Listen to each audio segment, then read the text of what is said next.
Today on Talk About That, I get sick on the road and get TikTok famous anonymously. Meanwhile, John has a shiny head and stalks the Facebook profile of a negative commenter. Plus, a conversation on bias and reliability in the media. Today's episode is not sponsored by acoustic guitars, ruining campfires since 1850. Let's get into it. It's the inoriginate second, the augural episode. If it's inaugural, would the second be the augural? I don't know. It's the video episode. We'll talk about that. I'm John. This is Johnny. Hey, what's going on, guys? How you doing? We're here. Yeah, We're man. out here. Yeah. Got a new set this week. These cameras are closer to our faces. Yeah. Hey, here's looking at you, viewer. I'm uncomfortable. So, yeah, it's one of those, like, our flaws are getting more and more amplified. There was a story about that. I remember when HD became a thing, that, like, how many careers did it ruin? I can only imagine. Because now you could see all the cracks and nooks and crannies and crevices of people's faces. You couldn't just put, like, gobs of makeup on anymore to hide it. Yeah, because now it's obvious that there's tons of makeup. Yeah. It's so clear, 4K or whatever. Oh, my goodness. So, do you wear makeup on your TV? I did shoot? this, the one that I did for Zanies for Circle Network. Uh-huh. They put makeup on me. Oh, The wow. lady who did makeup is the sweetest lady too. She has been doing makeup for like 40 years. Huh. So she's one of those like, sweetie, get in here. Oh, and she's like amazing. And she starts to, and I asked her to tell me some stories because I knew that she had been doing makeup forever for all the Opry stars. Yeah. And she used to do makeup on Hee Haw. Wow. Yeah. That's a big deal. She spackled Roy Clark. Wow. You know, she made him look Yeah. not shiny.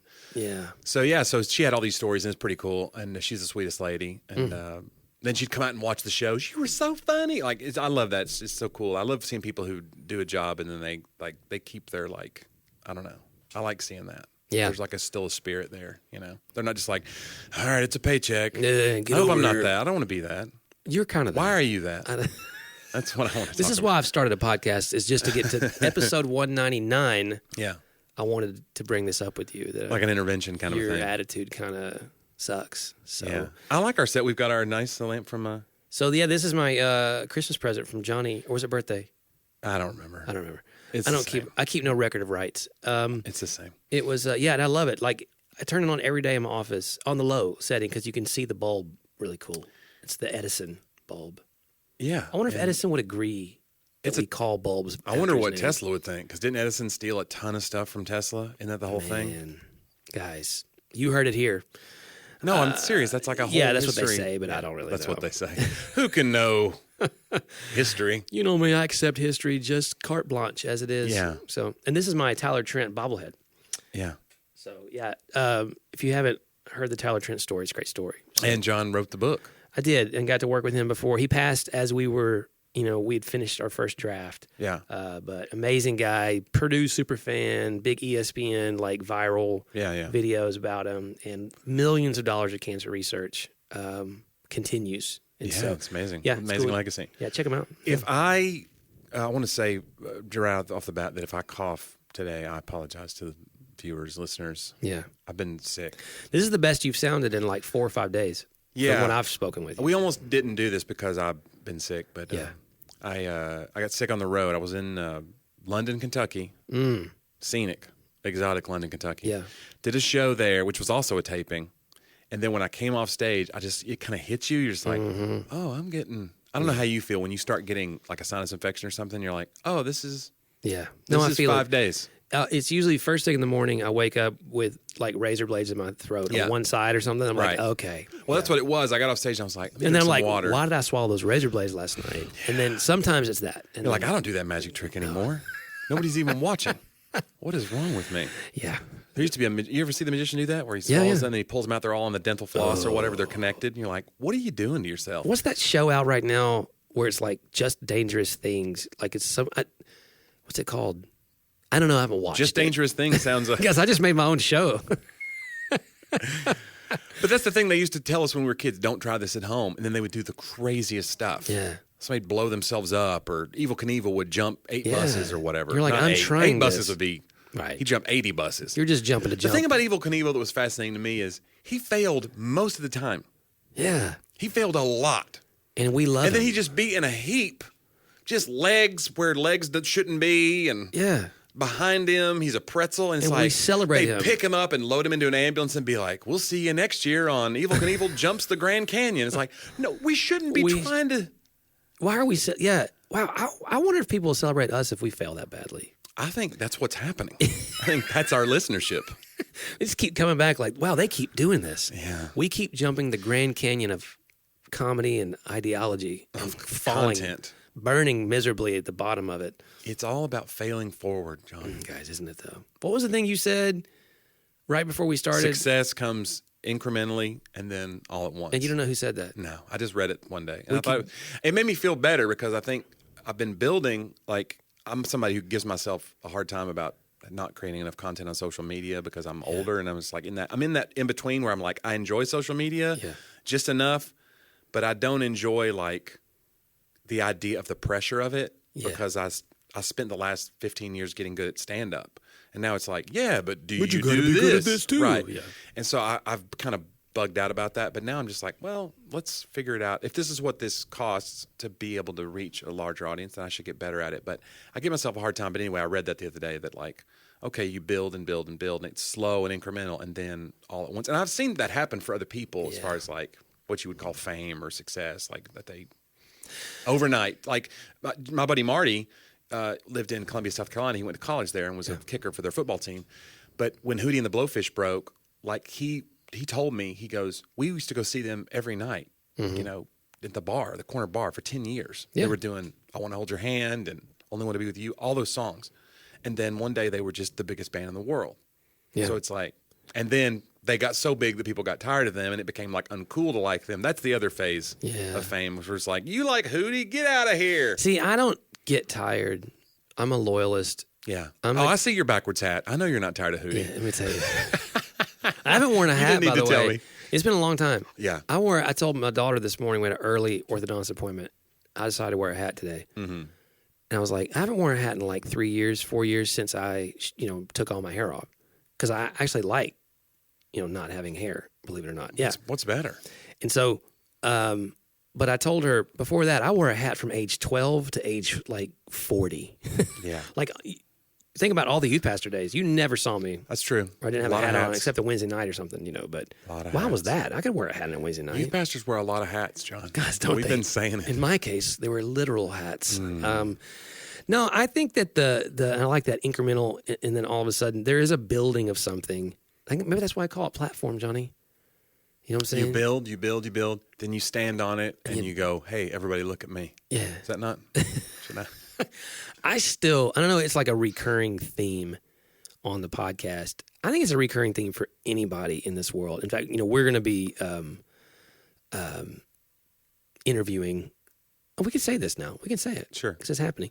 So next week, I'll talk about that.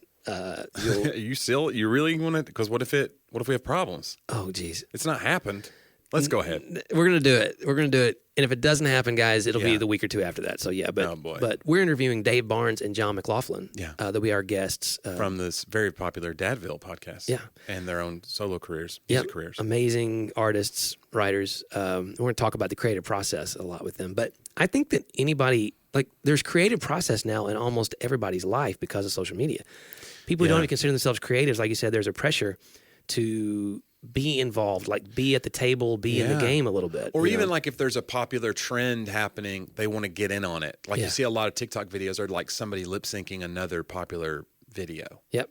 I have a video that I did, it wasn't even a video, I did my dry bar special. So my dry bar clips weren't coming out yet. And I was like, what's going on? And then somebody sent me a video of them lip syncing a bit from my dry bar special, and it was for the Q-tip bit that I do about how I use a Q-tip. I'd put it in my ear until I touch what I can only imagine is my brain. I twist it till I go cross-eyed. I pull it out and pray there's not blood. That's how you use a Q-tip where I grip. Right. So there's somebody doing that. They're mouthing it, and it's getting all these views, and they have this whatever. And then I look on the channel, and it's down below. It has the audio, a little record spinning that shows you what the audio clip is, and it says some account called Wishful Sky or some at whatever. It's his original audio, huge air quotes. And I'm like, okay, well, that's weird. So I click on that audio. I go there, and there is at that point, there were 400 videos using that ripped audio, which is my content. So like 400 people were lip syncing my video using audio that. Okay, It's weird because like it's not owned by me either because Dry Bar technically owns the audio. but you own the joke. I own the joke. So I wrote the joke. Dry Bar recorded the audio. This guy took the audio, put it on TikTok, and now other TikTokers are taking his audio and making their own TikToks. So it's like this weird like thing of just it grows and grows and grows. And now I think there's over 1,000. I looked the other day and there's over 1,000 people that have made videos with my Q-tip bit. And again, not And I've received nothing. I mean, it's not all about money, but Well, if, no, I don't. if your some people con- have given me credit. Some people have. I see in the comments sometimes they'll be like, "Whose joke is this?" And somebody will be like, "It's Johnny W." Or but every now and again, you know. So But I mean, the whatever. deal is- and I feel so good when But I see it. if I'm you- the one who wrote that. No, I didn't. But that's the thing. If your content is circulating, that's the dream. Yeah, And the world is now supposedly tilted yeah, in the tech world towards streaming royalties. yeah. Like that's You would think. that's why the little button is down there. Yeah. It should have said Dry Bar. Right. At least. Yeah, I don't. And maybe then- Dry Bar's got a cease and desist out for that guy to But then stop at the same him from time, using that. your thing. content just went, and 1,000 people want to copy it. That's true. So you hope they go search you, That's pretty cool too. and they come to the podcast. They become patrons. right. They buy a few books. Maybe, Maybe that's I what's mean, I'm already just- happening. Maybe that is why we're exploding over here. I talk about that. I mean, we just went video.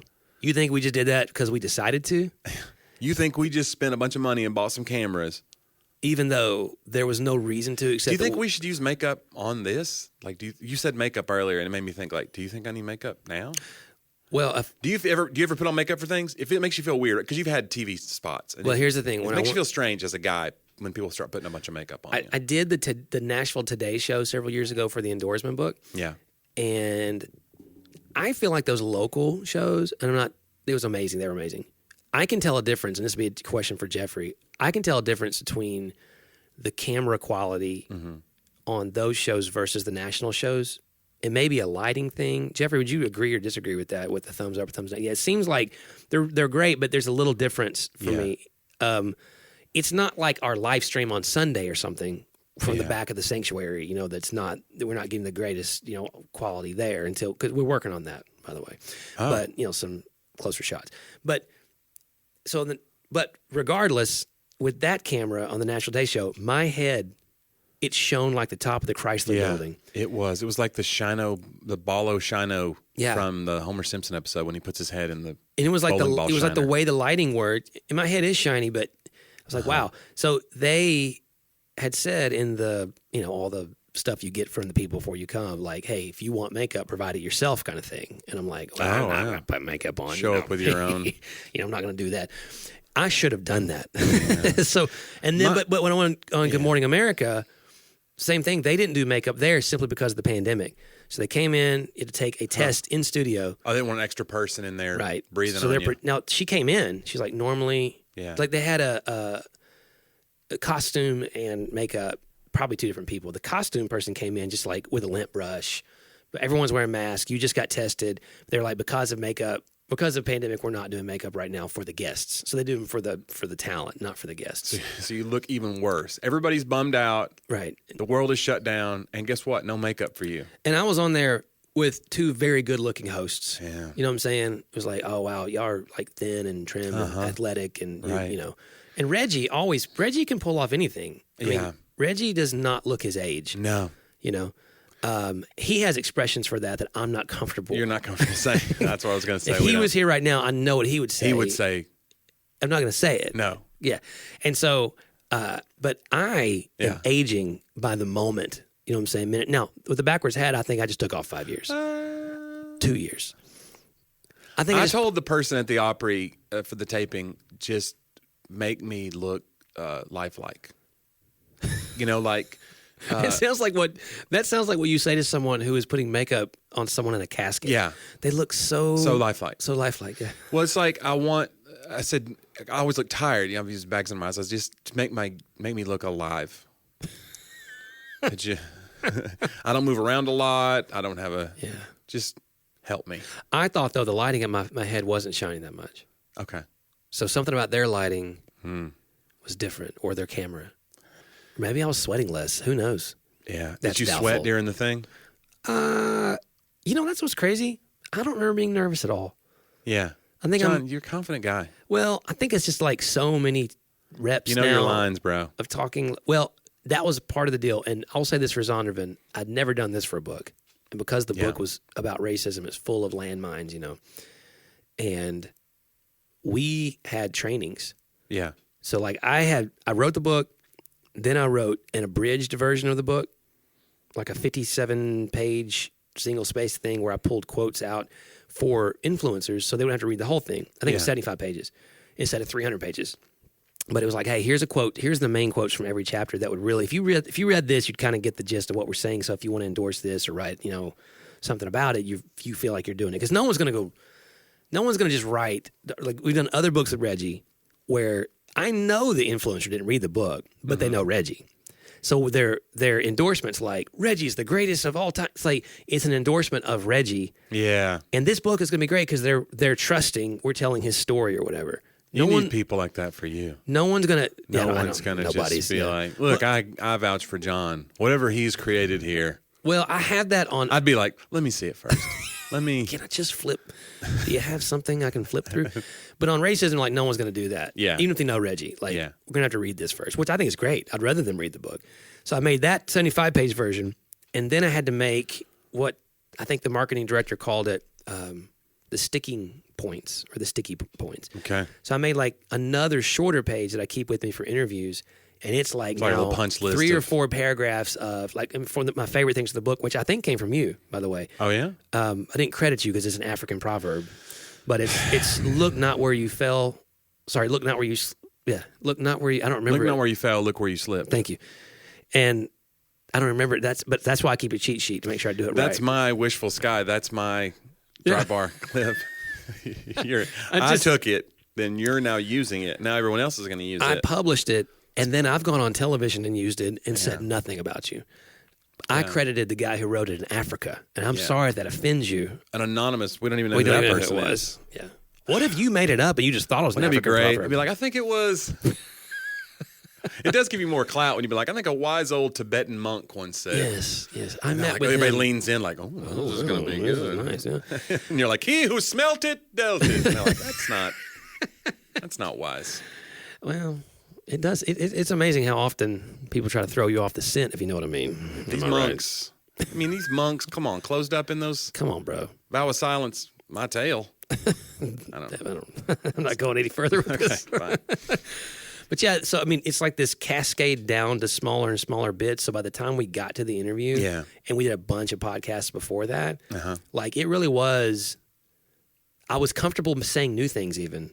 See, that's what's the funny thing about Reggie and about me. And the difference between a pastor and an evangelist. Like, so I mean, we don't call Reggie an evangelist, but he is. But he's a public school speaker. So Reggie has, and as his writer, I know this, like, the dude will come up with the best thing you've ever heard. But he has to deliver it sometimes 10 times a day. Yeah. Like he sent me a picture yesterday. He was sitting in a cafeteria, and these kids are still distanced.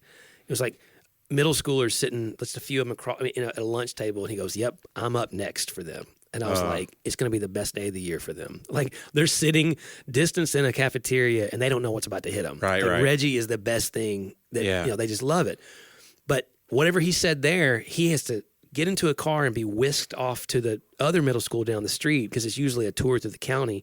And he's going to go say the same thing because he knows it works. And he's always writing new stuff, you know what I'm saying? Right. But like a pastor, so he's saying the same thing to different people all the time. And I think one of my, a guy who mentors me kind of asked me that one day. He was like, look, here's the question. Do you want to be the guy that says the same thing? Because I was looking at some speakers bureaus and things like that. Do you want to be the guy that says the same thing all the time to different groups of people? Or do you want to be the guy that says different things all the time to the same group of people? Mm-hmm. And that's really the difference. So like we'll go on these interviews and I kind of know where Reggie usually is going to go. You know, he has, some great points. One of them he dropped, I'd never heard before on Good Morning America. So that was a new thing because he talked about like there's a reason. That's a risk. I was like, woo, but I'm more comfortable. Like once I know I'm going to hit this, this, and this. And then if they keep asking or going different, I'm a little more extemporaneous, like comfortable with that because I do it every week. So we both are doing what we do every week. And Johnny, it works together. It's a beautiful cohesion. It is. It's like a quilt, a tapestry of what have you. That is risk, though. Yeah, but you're right, and I think that happens with what I do too, where I'm honing an act, but I have like my go-to things that jokes I've been doing for years, and so if I'm in front of a new crowd, what I want to make sure is that I'm giving it the same energy as the first time I told it. Yeah, because like audiences know that you have a prepared act, but in the back of their mind, when you really get going, I've had people even say to me, it felt like you were just coming up with this stuff off the top of your head. You're like, that's what it should feel like. right. You know, that's what you want. You want it to feel alive. Tim was really good at that because he would, I don't know if he was acting or not, because he did it 1,000 times, but there were certain things that in the middle of the joke, he'd stop right and act like he was cracked up about or it. he fumbled his words. Yeah. You know, sometimes it happens with him, and I've had that happen to me too, where I'll fumble on purpose because it happened for real one time and it worked. Wow. You know, you mix up your word. I think one time he said, love the sin, hate the sinner. Yeah. And I think the first time he said it, and he goes, that's not right. But the first time he did it, I think he really did fumble it. Yeah. And then he was like, it was funny to him. So I think he started doing it every night. And then it would just get a laugh, you know, the idea of love the sin, hate the sinner. Yeah, last night I was playing cards with kids, and it gets kind of, we play what we call Egyptian rat slap. Okay. And you remember this game, right? No. So you all have cards, they're face down, you kind of throw one, and it's when a double comes up, you smack it, whoever smacks it first. Like two cards of the same. Right. Okay. So 2 10s go, 2 jacks, whatever. And so you get a circle, and the thing is, you're never out until it's over. Like, even if you have no cards, first person to get all the cards wins. Even if you have no cards, you can always slap back in. So if there's a big pile, and everyone's like gathering around, they all love to cheat. Like, they get close, put their hand right next to it, and then when you slap, it hurts. Like, I had a fingernail go into my hand a few times last night from the girl across the table. Like, in the old days, I've seen bloody knuckles and stuff. I mean, like, because you go after it, it's a fast game. Hazing youth group ritual youth are you ministry, doing? Guys? And so I said, Christian, was doing it with us, and he was just killing us all. Like, he was just dialed in, And at one point, I made a call. So 2 hands went. It was his sister. 2 hands went. And I made a call. I was like, well, she has 3 fingers on the card in question. Yeah. And you have a full hand on the other cards that was not the double. I'm going to have to, I don't make up the rules here, which I do. I make up all the rules. Right. But I'm going to have to be fair. Egyptian rat slap is your game. Right. I'm going to have to, it had another name this is my adjusted ministry name. That's the calmed down name? That's the better version than the way I learned grief. it. And anyway, the whole point is to reverse it. I go, hey, bro, listen, man. I said, hate the player, not the game. No. And he goes, and I knew I'd said it backwards on purpose. Yeah. And he actually caught it. He goes, I don't think that's right. I was like, dude, that's really good. A 16-year-old He knew. in an older expression, You're not supposed to. Right. You're supposed to hate the game, not the player. So Wait, don't hate the player, hate the game. don't hate the rat. Hate the Egyptians? Hate the sinner. Wait. We apologize to our Egyptian sorry. listeners. So speaking of this whole platform thing, I've been putting out more reels. Yeah. You're getting real. I'm getting real out there. I don't know the difference between all this stuff. Like there's reels and there's what's the other thing? Well, there's a a post, a story, a reel. Yeah. Yeah. And so I had like it was from the And then just a movie. It's just a full length. I put out a full movie. Yeah. It's There's from our Jen Hatmaker interview, we put out quite a bit from there. It's a huge podcast, and we've had a lot of people be exposed to the book through that and through the stuff we're talking about. And she was a pro. A great interviewer, a really great interviewer. And somebody came across, and it was my talk about humility and empathy and other things. That's our other sister podcast, Talk About Humility. Talk about humility. Join us next week. We don't use cameras on that one. It would be and no makeup. Too much, yeah. And she just put, OMG, this is in the thread, OMG, what sort of foolishness have I stumbled upon? Yeah. So I'm like, oh, and you saw it too. Yeah. So I don't like seeing, I don't mind it. I don't like that I'm going to go search it out now. Well, yeah, because you got to click on that person's profile and see like, it's like, oh, this is criticism. Let's see what kind of person this is. Right. If this is criticism, it can't be right. Right. Let me see what's wrong with this person. Right. Let me see. And like it was, if they don't like me, something's broken about them. Is that what you're? Well, here's what I know. Like, if you just come at me, it'd be one thing to respectfully disagree with a point. Well, how do you know they meant your foolishness? It was an interview, so it could have been. Well, I was the main part. The reel that was made. No, I think it was you too. It was me. I was just trying to give you a little bit of an out. But it was like a gospel message. Yeah. Like I was saying, look, the gospel, since I no longer stand on any leg of righteousness, and I knew that theologically, but not till recovery and brokenness did that become like a revelation. Like, okay, wow. Yeah. Like yesterday, I told Laura, there was somebody I knew who was struggling in a situation in their life as a dad. And there was a time in my life that my instinctive reaction, I would have helped them either way if they needed help as a pastor. But my instinctive reaction would have been, dude, get it together. Like, show up, be present. You know what I'm saying? This is, not that this is not that hard, but, and my instinctive reaction now really was, and I actually thanked God for this. Like, I can see Him continuing to change me. It was, man, how rough it must be to feel like you can't. What sort of weakness and brokenness, because I know that feeling in many areas, and it just doesn't matter what area it is, I can apply. So there's a sense of like, we use words like brokenness, and it really makes Christians uncomfortable because they're like, well, I thought Jesus was healing us and we're victorious in Christ, and it's like, we are. You have to get away from extremism and go into the nuance of what we're really talking about. You got to actually go deep. Like, I'm not talking about a brokenness that I glorify. I'm not talking about a brokenness that I don't deal with. I'm not talking about a brokenness that stays the same. I'm talking about like an actual boasting in weakness is what Paul said. Paul boasted in brokenness. There's just another word for it. Yeah. He's like, I will gladly boast in my brokenness so that the strength of Jesus will be made known. It'll be evident. I'm actually stronger when I'm in touch with my weakness. But that's like, we take that, and I don't know what we do with that, but it gets turned into such a rhetorical sort of meme. Christianity even becomes like a flag carrying sort of anthem, I think, for a lot of the strong, charismatic, evangelical. Yeah. Like, we throw weakness out there, but no one actually expects you to have it. It's just a good talking point for when you make a mistake or something. Not, oh, I am a mistake, like in terms of the way I see the world. Like, I am a moral failure. I don't have moral failures. I am a moral failure who's now been made redeemed in Christ.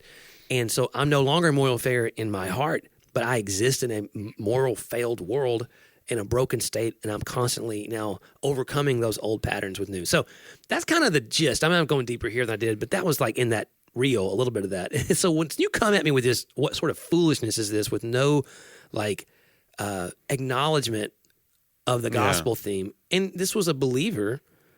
And so when I went, the first thing I saw when I went and you went was, and this is a fascinating topic. And I'm not trying to get political. I just find this very fascinating. Here we go. I think this is worth a conversation in the modern age. It was a picture of a rhino with a slash through it. Yeah. This lady hates rhinos. She hates them for what they did to her father. The rhino means Republican in name only. Yeah. Right. So they're taking the elephant, and and it had a slash through it, and it said, "No more." What was it? No more rhinos. Take back the Republican Party. Something like that. And I thought like this. And I've heard this from conservative political pundits have said this. Like, it seems that possibly in some ways both parties, but coming from a traditionally more conservative place, like, it's like the Republican Party doesn't want me anymore. It's not, it doesn't matter what I want. Like, hey, if you have any sort of moderate thought, and when they say rhino, they're speaking of like the George W. Bushes of the world. Like, we're talking about. Yeah, no, it's like this ever purified. It's like an ever, it keeps moving. It's like narrowing and narrowing and narrowing and narrowing. And you're not one of us. You're not one of us unless you believe this. And it keeps going further and further to the extreme on both sides. And so eventually you're like, you've lost me. Yeah. If this is what it costs to be this, I don't know. I don't love it. Yeah. The and then of course her picture, right? You were going to talk about her picture. Well, right? on her picture was her. And again, I'm not disparaging anyone. I actually sleep with a MyPillow because I'll cough all night if I can't prop my head up. So trust me, there's a lot in my home. Yeah. There's a lot of tension here. Yeah. Because did you use the coupon? I don't remember. Trump won to get your discount on your MyPillow? Okay. Oh, no, I haven't seen that. No, I don't know. I think that's one of the, there's a coupon code that he always gives to. I was using MyPillows before the election, everybody. And so again, I watch it. I go to Disney World. I don't agree with everything necessarily Disney does, Johnny. I drink coffee from Starbucks. Yeah. Like, I don't know. I sleep with a MyPillow. But she was wishy-washy son of a gun. She was we could bring this whole thing down if we just stopped buying MyPillows. She was posing with Lindell. Was that his name? Lindell. Mike Lindell, the founder of MyPillow, who I think, which is interesting. This whole conversation about what is like actually factual, what is true, and I'm going to give our listeners this. I've talked about it before, but I want you to actually go see this because it is a fascinating resource. And I've had some conversations this week because I'm not getting political. I'm telling you guys that politics has come through the door of the church. And I don't mean like the church on a Sunday morning. I mean like this is in the Christian consciousness now in a way that we need to be willing to let the light of the gospel shine on all of our things, both political, the way we see the world, the way that we treat one another, the way that we speak. Like if we can't let the gospel inform those things, then we have siloed out our faith away from our quote unquote real life. Compartmentalized it or whatever. Yeah. So I have a real life and I want Jesus in all the parts of it, and that's great. So that means you may say things, and we don't agree on everything, No. Like I know it's hard to that because we're really close friends and we do see the world very similarly, but similarly, I got it, guys. All right, don't worry. That was not even close. That was like the time at that interview I tried to say colloquialism. And I could not get it out. Yeah, and I did not get that book. But this is called the Ad Fontes Interactive Media Bias Chart. Ad Fontes, okay? ADFON, 2 words, FONTES, I think. Okay. Just Google it. Google it, okay? Yeah, you sent it to me. It's interesting. It's fascinating because it has, you'll see like these pictures of every media outlet, and you can actually upgrade and you could go as deep as you want to go, but there's a free version. And basically they have experts from right, left, and center who are evaluating every single piece of media going out every given moment. Right. And it gets plotted on an XY axis graph. On the Y axis going up and down, you can see as it goes higher, it gets more reliable. Yeah. Factual, or what we used to call... Talk about that is up there. Right. We used to call that journalism. Yeah. Or news. Like the lines between opinion pieces, which are a part of now journalism, and actual news are That's so what our parents blurred. used to tell us. They would say, Walter Cronkite, when he said, that's the way I see it, or that's the news. You were like, that's the news. Yeah. And we haven't really had anybody like that since, because everybody's kind of editorializing now. Or you remember the day that Dan Rather, who had put out a horrible piece on Bush, I think? Maybe. When he discovered that he was wrong, he resigned. Yeah. Of his own accord. He was like, I have violated my journalistic integrity. Right. That was a thing. And that wasn't that long ago. Right. And so he's old school. Yeah, we don't have that sort of, there's not that standard, I think, in the same way. And so some organizations are trying to bring some level of, I guess, awareness to what this is. Because I'm not sure even people would care. Like, some people are really super proud to be, I'm on the far left. I don't care. I'm on the far right. I want to be. And it's like, okay, it just happens to be on this chart. Yeah. There's a center and there's a right and a left. And it is fascinating to see, like, how far down the reliability. And it even has, like, other lines. Like, it gets into, okay, this is now going to be opinion, and this may now even be extremist viewpoints. Left and right. And then proven lies. Yeah. Like provable falsehoods. Yes, these are not that are true. on your newscast. Yeah. Not true, yeah. And it's not just a network either. Right. Like, they're individual shows. Because for a lot of our listeners, this might be helpful. Like, Fox Business is actually way higher on the reliability than Hannity. Hannity, just since you brought it up. Hannity is one of the lowest to the far right that there is on there. Like, it goes below, like, a lot of others. But it means for that given day. Yeah. Because you'll go and you see these little dots you can hover over. Hannity had a bad day. Yeah. Well, every day I've checked, it's been that. But so it's just for what it's worth. And Don Lemon, by the way, is way down on the left. Yeah. So I'm not picking on Hannity. Like Don Lemon's not as far down on the reliability chart, but pretty far down. Like that, you're not getting news, you're getting opinion. I feel like then you're going to get people being like, "Who's making this chart?" Right. Well, that's what happened with Snopes. Everybody's like, Snopes is a left-wing funded thing, so you're telling me this is a myth. But if it was a liberal conspiracy, would they also say that Don Lemon stuff wasn't as reliable? Like the key to... Why do you hate Don Lemon? The key to reliability is whether or not you...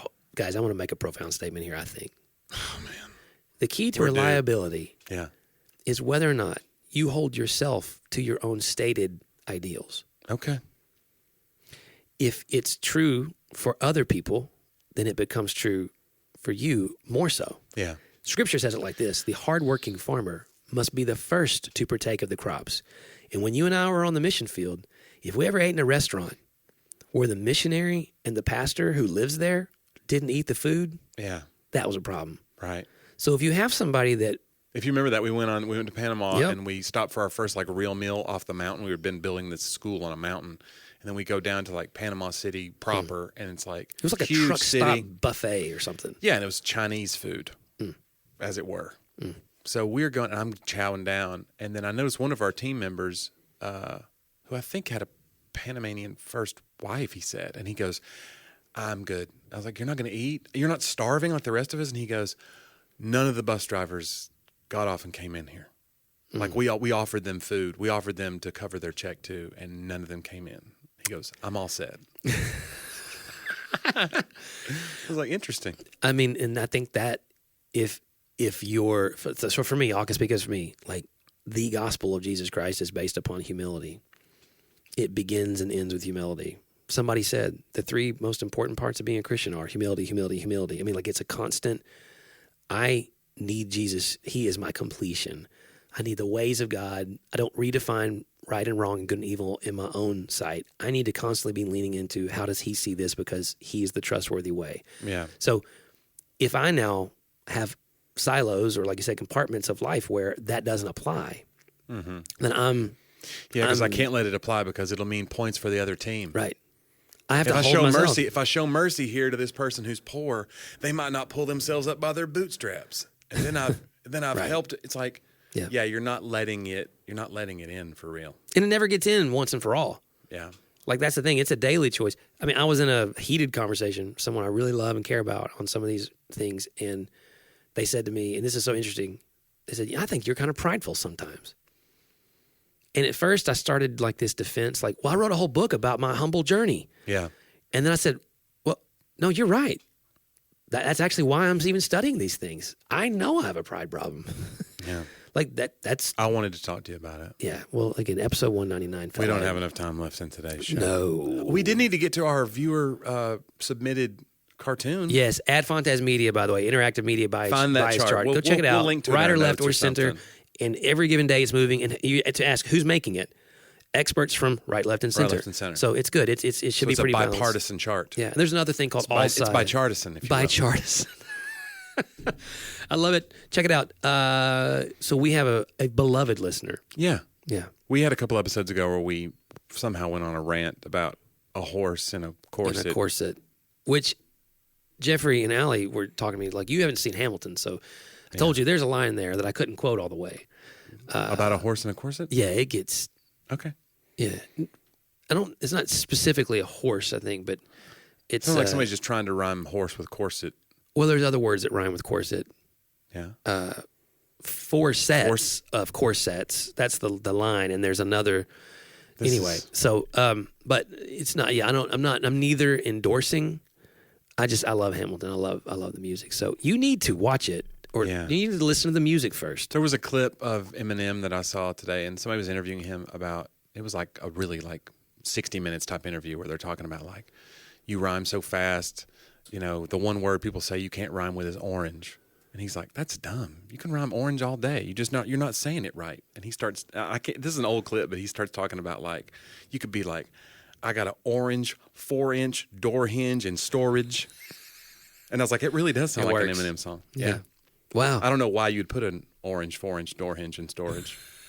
You have to figure out the context of why that now makes sense. But anyway, you need some sort of street application. We have a horse in a corset in a car How did he get in the car? I said Corvair, I think. Horse Oh, and okay. a corset. I can't remember, but it was like, I can't remember why the context. You have to go back and listen to the episode. Yeah. But anyway, we said, hey, Aaron, our friend Aaron, who's a cartoonist, should draw this because he's done some drawings for us before. And he did draw within like 2 days of the release. He was listening to the episode, and he was just happened to be sketching, and so he sketched it. And I think we have it. Hang on a second. Let me see if I can figure this out. So all of you who are listening just audio, this is why you need to go to YouTube. Hold on, I'm doing it wrong. And you need to subscribe. There it is. Wow. That's Boom. hilarious. Well It's done. so- Well drawn. The wind is in his mane. Oh, my goodness. He's wearing goggles. Well, yeah, you don't want to get Oh, my something goodness. could fly Well, into his your head's eye. so high it goes above the windshield. Uh-huh. See, is there something on the windshield? I think there's like a bug or a bird. Maybe it's a crack in the windshield. Listeners, you got to go to YouTube right now and subscribe If you want to see the... if you want to see this. And it was around minute 40. If you And he is listened. wearing he's cinched up. Yeah. Or she. I don't want to Right. Who knows? assume the horse's I gender. can't tell. Yeah. But, But yes, anyway, the so corset that's- fits very well. It's beautiful, and thank you, Aaron, thank you so much. Thank you, Aaron, our friend Yeah, Aaron. You're the It's best, man. You're the wonderful, best. so. That's great. I wish you were more like Aaron. We're doing visual aids now on the show. This is unbelievable. It's an exciting new era. Guys, we are going to see dozens upon dozens of new downloads, I'd say. Where can they go to listen to the show, John, and see the show? They could I don't go- know now. Since we've changed all of our formats. You can go to talkaboutthatpodcast.com. Now, I will say this. If you're looking for the video, Yeah. it's one of those small icons at the top for YouTube. So it's not like a huge thing. If only I knew the guy who did the website. There may be a way we could emphasize it a little more, but I don't know. It's up there.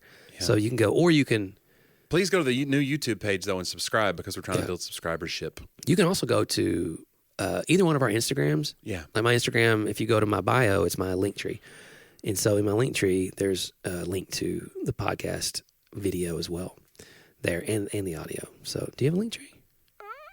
Oh, wow. I do have a link tree. Yeah. Okay, good. Yeah. Is it your... But I'm just trying to think if they are watching this now, for us to talk about how you could watch it is a little bit weird. It's like the MC Escher hand drawing the other hand. Oh, wow. But see, I'm really speaking to the audio listeners when I said that. So. If you're listening to this on audio, Yeah.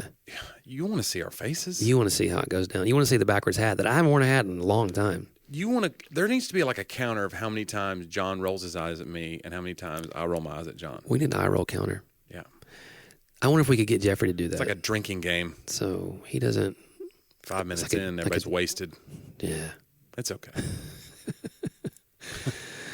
Well, it's been fun, though. You should follow Johnny on Instagram. You should check out all of his comedy specials. I've got shows this weekend coming up, but they're going to miss them. But I just got added to them, and I'm trying to like cough out all the bad things so that I can say funny things on stage. I'm working with a comedian out of India this weekend named Veer Das. Nice. And I was like, oh, who's Veer Das? I'll go and look him up. 8 million followers. Wow. He's the #1 comedian in India. Unbelievable. And he's doing Zanies, and he's doing Huntsville tonight. I'm going to Huntsville with him. That'd be great. So, yeah, I'm going to go work with an Indian comedian, and I'm very excited because he's way more famous than, not only more famous than I am, he's more famous than I'll ever be. Hey, maybe not. Maybe he brings you to India. I wonder if your jokes would culturally Well, we're going to find travel. out tonight. I have a feeling we're going to find out That'd be because I great. think he's got a huge Indian following. So I think it's going to be a lot of Indian people in the audience. Make the connection, bro. Looking at me puzzled. I Yeah. hope not, but we'll see. I'm That's great. excited. Yeah, This yeah. is what it is, man. It's a tightrope. Yeah, awesome. Excited. Also, hey, go over and check out on my website. You can go Amazon right now. Actually, the book has been available this week for $5.71. So man, That's a $5,000 value. Yeah, Yeah, I couldn't believe it. Yeah. So I mean, can you really put a price on such intellectual? I think they have. They did. It was $18.99. Yeah. So from And now, $18.99 to $5.70. $5.71. So go check that out and leave. Man, I'm asking listeners if you guys can help and viewers, go leave us a rating or review on Amazon. And if you paid $18.99 for the book, go leave an angry review. Yeah. You're like, That why you did I now- do that? Why didn't I So, wait 1 week? Yeah.